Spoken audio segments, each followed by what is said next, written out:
તો એવી રીતે નહીં લખાણમાં આપવાની હોય એવું એ બધા અમે શીખવાડતા હતા નિયમો, પણ એમને નહીં ખબર કે અમે 1.5 વર્ષથી નિયમથી જ ચાલતા હતા. નિયમ ભંગ કરવાનો કારણ પણ એ લોકો જ છે.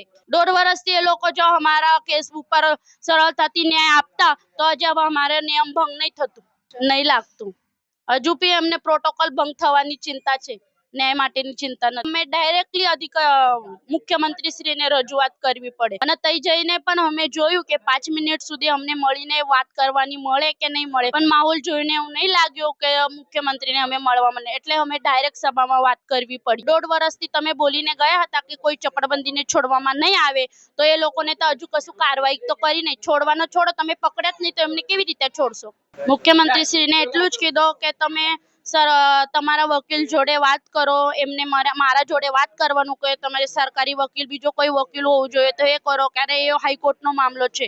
તો મેં એટલું જ કીધું એમને કે હાઈકોર્ટનો મામલો તમારાથી ઉપર તો નહીં. તમે એક ઓર્ડર આપો તો કશું બી થઈ શકે છે. તમે મુખ્યમંત્રી છો ગુજરાત રાજ્યના, તો તમે કશું બી કરી શકો છો. તો તમે ઓર્ડર આપો તો ઝડપથી કામગીરી થઈ શકે છે. એમને પણ એવું કીધું એવી રીતે વાત કરવાની નહીં હોય બેન,